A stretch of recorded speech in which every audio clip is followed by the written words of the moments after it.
Bismillahirrahmanirrahim. Assalamualaikum warahmatullahi wabarakatuh. Di pertemuan kali ini pada mata kuliah hidrolika, saya akan mempraktekkan cara melakukan simulasi aliran menggunakan software HECRAS 5.0.6. Jadi software HECRAS ini gratis dan dapat di-download melalui websitenya. Linknya nanti saya sertakan di kolom deskripsi. Oke, langsung saja ya. Kita akan merubah pengaturan format desimal simbol pada laptop atau PC kita masing-masing. Jadi di sini kita buka control panel. Kita pilih ini. Selanjutnya pilih region.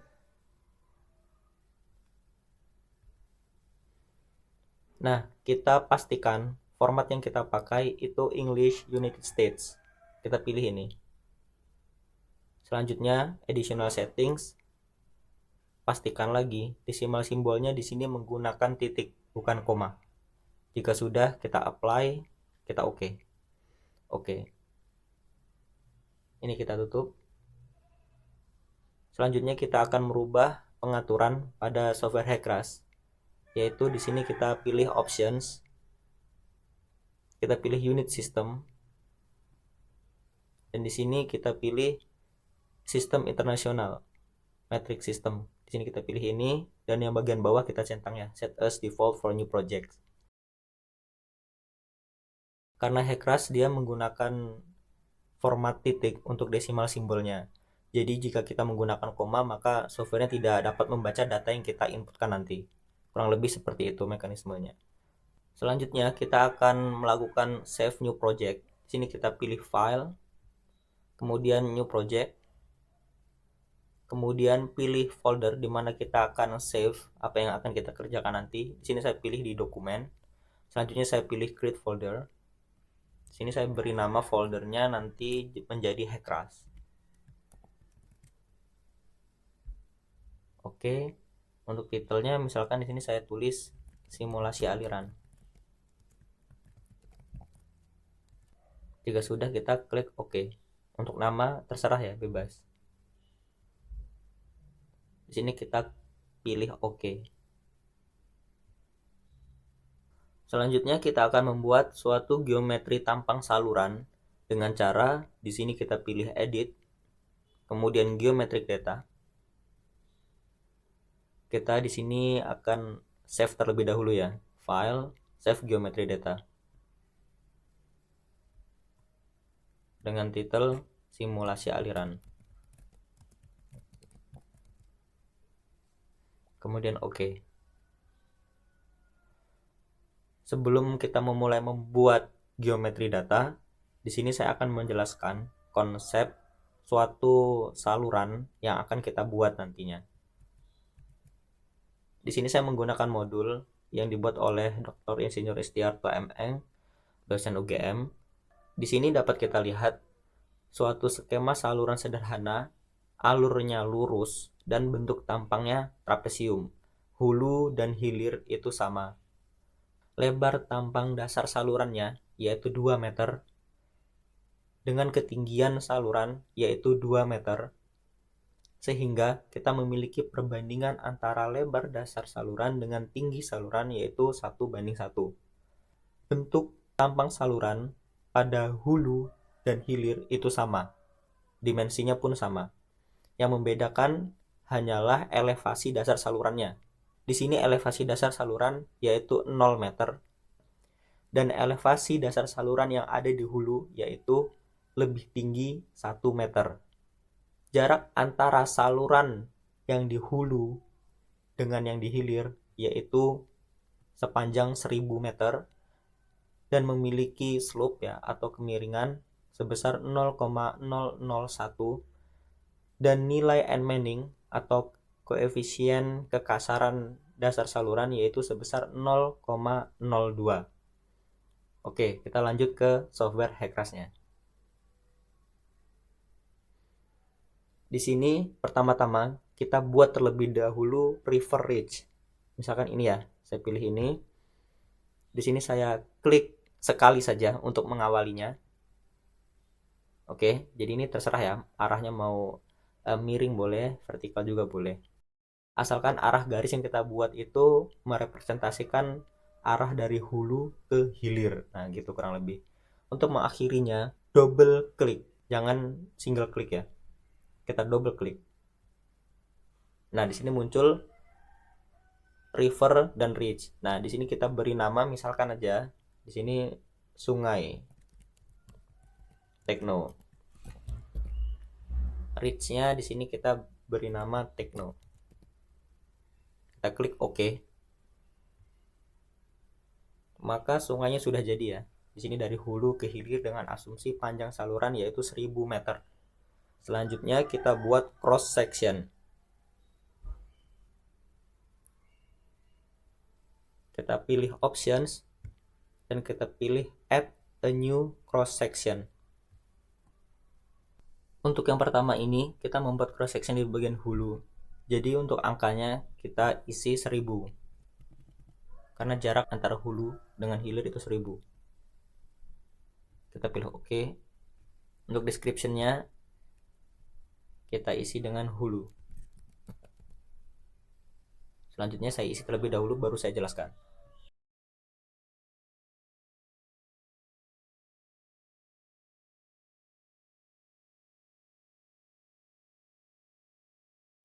Selanjutnya kita pilih apply data. Nah, di sini dapat kita lihat ya. Jadi bentuk tampang salurannya itu trapesium dengan cross section koordinatnya yang telah saya isi. Nah, di sini dapat kita lihat di station 0 elevasinya 3. Selanjutnya di station 2 elevasinya 1. Di station 4 elevasinya 1 dan di station 6 itu elevasinya 3. Jadi cara mengisi cross section koordinat seperti itu. Nah, untuk downstream reach length ini jarak antara cross section hulu dengan cross section hilir kayak gitu ya. Jadi 1000, kita isi 1000 semua. Untuk meanings and value itu yang telah ditentukan di awal, kita menggunakan 0,02 untuk koefisien kekasaran dasar saluran.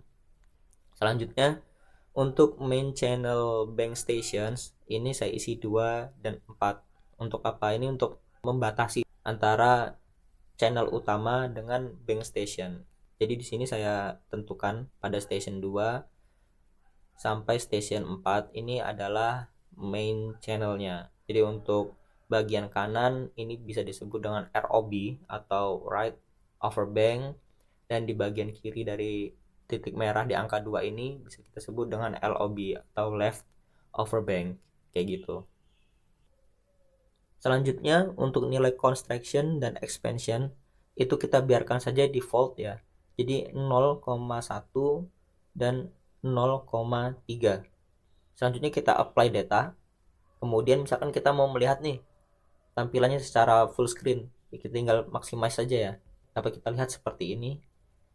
Namun Hekras itu memang tampilannya dia kecil-kecil ya. Ini misalkan kita perkecil lagi. Nah, Hekras itu tampilannya per bagian. Jadi nggak secara utuh full screen software Hekras itu penuh dalam satu layar gitu, enggak. Jadi memang per bagian. Kita buka geometric data yang muncul hanya geometric data, kita buka cross section juga begitu. Dan untuk option yang lain sama, nanti Hekras dia per bagian yang muncul. Memang seperti ini cara kerja software tersebut. Jika sudah, kita lanjut untuk membuat cross section di bagian hilir. Di sini saya klik options dan klik add a new cross section. Karena di bagian hilir, jadi kita isikan dengan 0. Oke. Untuk description-nya kita isi dengan hilir. Dan stationnya ini sama ya dengan yang di hulu tadi.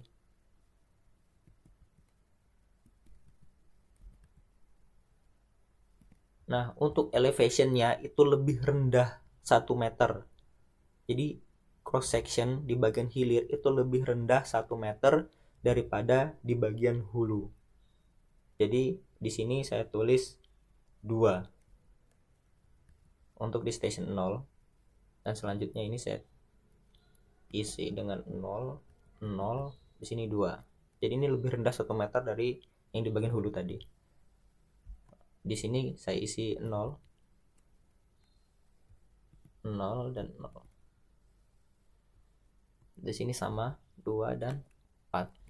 Kemudian saya apply data. Oke, dapat lihat seperti ini ya.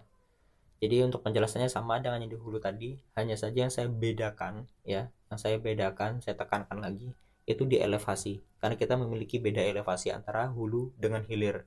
Dan untuk downstream reach length ini ya di bagian hilir, karena ini udah paling hilir ya, jadi kita seakan-akan nggak punya lagi saluran setelah ini. Nah di sini saya beri angka 0 semuanya kayak gitu. Oke, jika sudah ini saya close, saya tutup. Maka di sini dapat kita lihat ya, di paling hulu itu angkanya 1000, di paling hilir itu angkanya 0.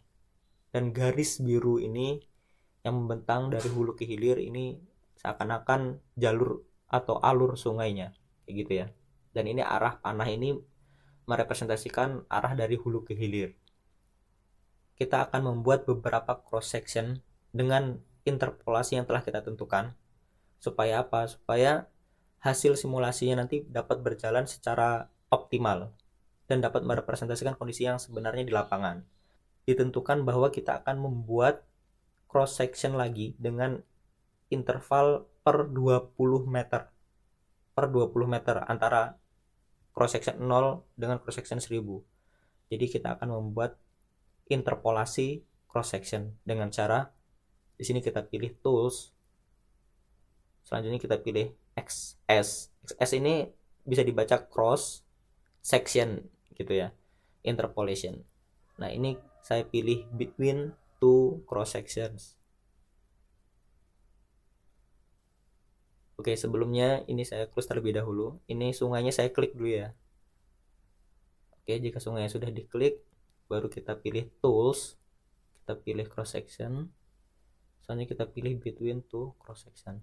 Nah di sini muncul dua cross section di hulu dan di hilir. Kita tentukan maksimum distance-nya. Kita mau buat interpolasi dengan interval 20 meter. Seperti itu.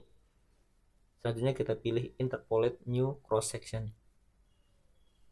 Maka akan muncul semua cross section dengan interval 20 meter yang telah kita buat tadi. Kita close. Oke, sudah jadi. Di sini dapat kita lihat interval cross section. Misalkan ini saya zoom ya. Saya zoom di bagian sini. Dapat dilihat bahwa intervalnya per 20 meter. Ini cross section pada jarak 0, selanjutnya pada jarak 20, 40, 60, 80, 100 dan seterusnya dengan interval per 20 meter jaraknya. Jadi elevasi dari cross sectionnya itu menyesuaikan hasil interpolasi, jadi udah otomatis. Nah kita nggak usah repot-repot lagi buat secara manual, sudah otomatis menggunakan software. Di sini selanjutnya kita pilih file dan save geometry data. Oke, jika sudah ini kita close. Kemudian kita akan membuat dua simulasi aliran yang berbeda dengan menggunakan data geometri sungai yang sama. Nah, dua tipe simulasi aliran yaitu yang pertama kita membuat steady flow, yaitu aliran yang tetap. Dan yang kedua ada unsteady flow, yaitu aliran yang tidak tetap. Nah, untuk pertama ini kita membuat steady flow terlebih dahulu, aliran yang tetap. Caranya yaitu di sini kita pilih edit, selanjutnya pilih steady flow data. Nah, di sini kita isikan dua. Jadi dua kondisi tipe aliran yang berbeda dalam cross section. Selanjutnya apply data. Untuk yang pertama ini kita isi dengan 4. Jadi ini satuannya meter kubik per second ya. Yang kita isi ini data debit. Debitnya diketahui, misalkan seperti itu. Yang ini kita isi 6. Oke. Misalkan kalau bingung nih penjelasannya PF1 ini apa, PF2 ini apa, tinggal kita klik saja. Selanjutnya penjelasannya atau keterangannya itu muncul di bagian bawah. Di sini edit steady flow data for the profiles. meter kubik per second. Nah, misalkan seperti itu. Nah, ini pun ada penjelasannya. Kursornya kita arahkan pada kolom yang kosong ini, maka akan muncul table below will expand to the number of profiles. Nah, kayak gitu. Selanjutnya apply data. Di sini kita pilih reach boundary conditions. Jadi yang akan kita isi yaitu kondisi aliran pada bagian hilir. Jadi kita klik bagian kosong di bawah downstream. Nah, di sini banyak pilihannya. Untuk contoh pada kali ini kita menggunakan known WS. WS ini singkatannya water surface ya. Jadi kondisi elevasi aliran pada bagian hilir dari simulasi yang akan kita buat nantinya. Nah, di sini saya pilih known WS. Kita klik di sini. Ini kita isi dengan 1 dan 1, misalkan seperti ini.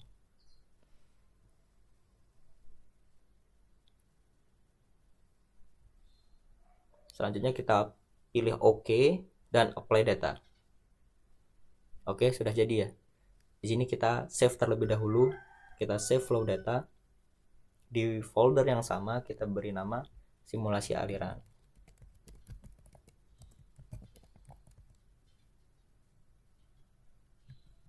Steady flow.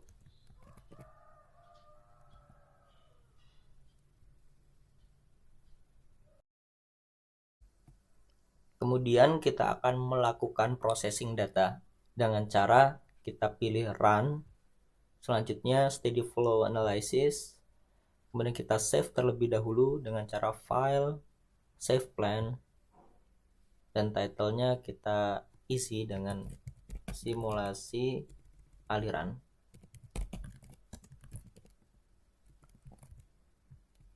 Dan diberi keterangan steady flow.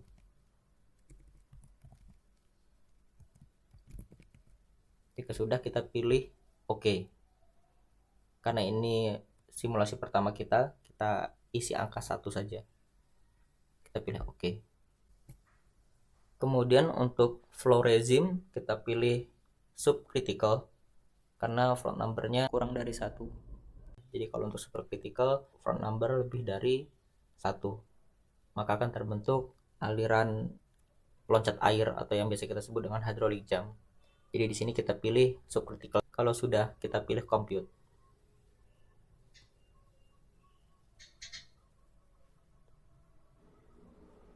Oke, maka hasil simulasi aliran telah berhasil. Di sini dapat kita lihat bahwa hasil perhitungan dia menunjukkan warna biru semua. Tidak terdapat warna merah sedikit pun. Dan pada bagian computation message di bagian sini tidak ada kalimat, huruf ataupun angka yang berwarna merah yang menandakan ada error yang terjadi di dalam simulasi aliran yang kita buat. Kemudian untuk lihat hasilnya sebagai berikut. Ini kita tutup terlebih dahulu ya. Close, ini kita close. Oke, selanjutnya ini kita save.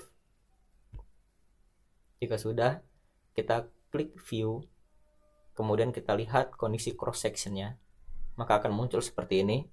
Ini misalkan saya perbesar ya. Kemudian saya ingin melihat time lapse-nya. Di sini saya klik animate the simulation results. Oke. Ini misalkan untuk kecepatannya saya perlambat. Bisa muncul seperti ini. Karena aliran tetap jadi hanya ada 2 opsi, yaitu dengan debit 4 ataupun dengan debit 6 yang telah kita isi tadi di PF1 atau PF2. Ini misalkan kita perkecil ya. Kemudian ini tampak sampingnya, view water surface profiles, ini tampak samping. Maka kita kondisikan seperti ini. Selanjutnya kita view lagi, misalkan setelah kita save, kemudian kita akan melihat hasil proses simulasi aliran yang telah kita buat. Jadi di sini kita pilih view, selanjutnya cross sections. Maka muncul seperti ini. Ini saya maximize terlebih dahulu supaya terlihat jelas. Nah, di sini dapat kita pilih prefer STA atau cross section keberapa yang mau kita tampilkan. Di sini bisa kita lihat tinggi water surface-nya itu seperti apa kondisi aliran yang telah terjadi di dalam simulasi yang telah kita buat. Dan kalaupun kita mau melihat animasinya bisa kita klik di sini, ada tombol play. Di sini animate the simulation results. Di sini dapat kita play. Misalkan untuk mengatur kecepatannya kita bisa pilih ini. Kenapa hanya sesingkat ini hasil simulasinya? Karena kita hanya masukkan dua kondisi tipe aliran yang berbeda. Nah, untuk steady flow kan alirannya cenderung tetap ya. Jadi di sini kondisi PF1 dan PF2 saja. Berbeda dengan unsteady flow nanti. Jika unsteady flow, dia animasinya bisa panjang. Jadi sesuai rentang jam yang ditentukan.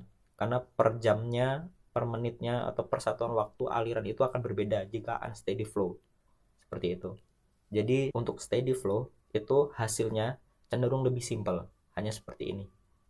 Oke, jika sudah, ini kita letakkan di pojok kiri atas untuk membandingkan hasil yang lain. Sini saya munculkan lagi. Kita klik view, kita lihat water surface profiles-nya, maka akan muncul seperti ini. Nah, ini saluran dan aliran tampak samping. Jadi dari samping kelihatannya seperti ini. Bisa kita lihat pada bagian ini cross section pada jarak ke 1000 ya, ini bisa kita lihat pada jarak ke 1000 paling hulu ya, dengan memiliki elevasi dasar saluran sebesar 1 meter. Nah, dan dapat kita lihat kondisi water surface-nya setinggi apa. Bisa kita lihat nih, garis biru yang paling atas ini kondisi maksimum water surface yang telah terjadi pada simulasi yang telah kita buat. Jadi semakin ke kiri dia semakin ke hilir. Ini di jarak ke 0 dan di elevasi dasar saluran ke 0.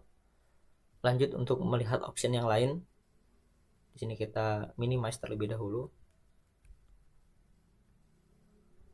Kita pilih view, kemudian rating curves. Oke, di sini dapat kita lihat hubungan antara water surface elevation dengan Q total atau debit. Jadi ketinggian air dan debit. Selanjutnya kita minimize. Kita akan melihat option yang lain, view, dan kita pilih XYZ perspective plot. Oke, ini kita perbesar untuk melihat detailnya. Jadi ini untuk mengatur azimuth angle ya, untuk tinggi rendahnya tampilan cross section yang telah kita buat. Selanjutnya bagian atas ini untuk rotation angle ya, untuk memutar tampang saluran ini. Misalkan ini saya putar ke kanan, azimutnya saya rendahkan sedikit, kemudian saya zoom. Nah, maka akan jadi seperti ini. Untuk animation juga bisa kita pilih di bagian sini ya, jika nanti mau dicoba-coba silahkan. Oke, selanjutnya saya minimize, saya letakkan di pojok kanan bawah. Ini saya hilangkan terlebih dahulu. Oke, sudah. Nah, jadi kurang lebih hasil simulasi aliran yang telah kita buat seperti ini. Ini hasil secara visual ya. Jadi kita dapat menyimpulkan atau membaca data dengan visualisasi data yang Hekras sajikan. Nah, misalkan nih, saya ingin melihat tabel rincian dari perhitungannya bagaimana. Hekrasnya kita tampilkan lagi. Nih, saya tutup semua.